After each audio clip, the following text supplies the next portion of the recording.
Welcome back. Farmers are increasingly getting frustrated with Eskom's load reduction policy. They say it's a collective punishment and negatively impacts the agriculture industry. Agricultural organization TLU SA is now urging Eskom to address its challenges rather punishing everyone, even those who pay. Let's discuss this further. We're joined by Drickus Botha from the Transvaal Agricultural Union of South Africa. Very good morning to you, Drickus, and thank you so much for joining us. So can you just tell us what the association has learned on the ground of what kind of attacks have been happening these past weeks? Yes, good morning. Thank you. It is nice of me to speak to you and all your viewers. Yes, it is a policy that Eskom started some time ago, where they cut the line, or rather the electricity of a line, which does not give them the necessary, all the users on the line does not pay, or does not pay their account fully. And then all the users, and what they do is then they cut the electricity on that line. And what we found is that most of the time it is illegal connections on that line that does not get paid. And by the end of the line, there's users that is not registered as users. And they also don't pay. So that line does not, is not the economical, favorable a line to Eskom. It makes a loss.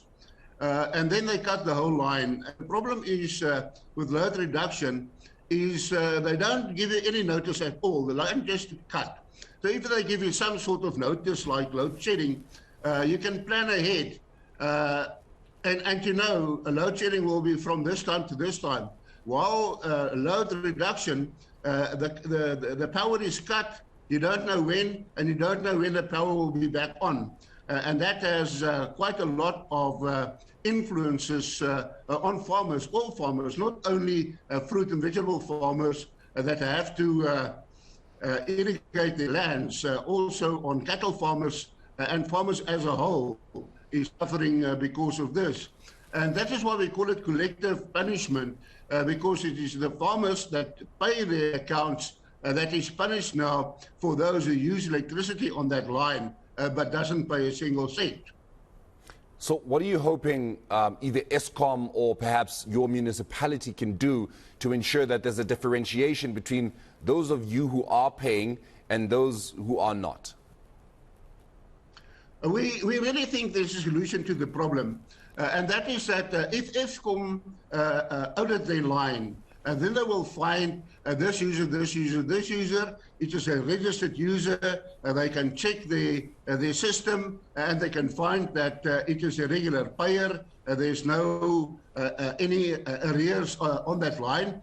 And then they will also discover the illegal connections. And it's a time for them then to cut the illegal connection right there and maybe follow that connection until where it comes to a homestead or to a shed or to a village or to a spaza store, whatever the case may be, and act against those people, take them to court, because we also consider this as a stealing of power, because you are stealing electricity. You're taking something that does not belong to you and you don't pay for it. And then while doing this, because Eskom is doing line inspections quite a lot of time. It is a thing that goes on a daily basis, is to audit their lines, so to check their lines for other technical problems, so they can just as well use the same time to audit the line to find out who is paying on that line and where is the illegal connections, I mean, and then cut the power. And by doing so, we know that the people who will be paying on that or is using power from that line is regular paid up customers. Drickus, how badly has this affected farming in your part of the world? And I suppose maybe if you would be able to tell us about the farming in other regions, how badly has load reduction affected farming? Okay, thank you very much.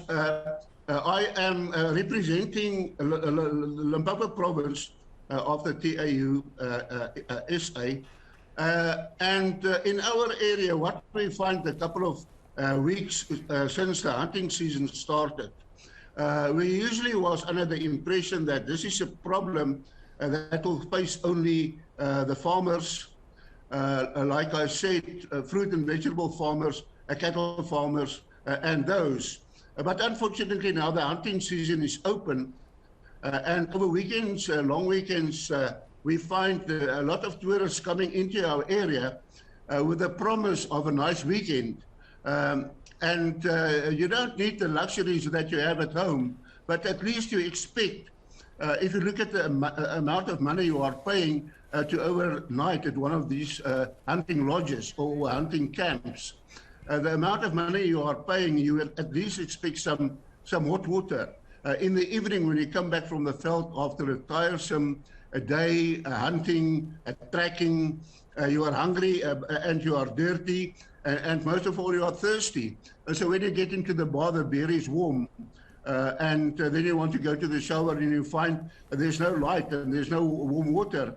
Now most of the farms have what we call donkeys, and they can prepare hot water, but even so, that was not the agreement. The agreement was, I will come to farm and I will fund the facilities here. So it also has impact on the tourist sector, and specifically in the hunting sector on the moment. So even when you want to work the meat, like we call it, you want to cut the biltong before you go back to town, you will find there's no electricity to help you soil with the meat working equipment. There's no electricity like that. So it is a problem all over. And the lodge manager, which is most of the time the farm owner, he really can't do anything about it. He cannot promise you when the power will be back on, how long will you have to stay, and things like that. So your whole hunting experience for this year, or your whole African experience, turns into a bad memory. Drickus, we're going to have to leave it there, but thank you so much for joining us and just, of course, sharing all of this with us here on the South African Morning. That is Drickus Botha from the Transvaal Agricultural Union of South Africa.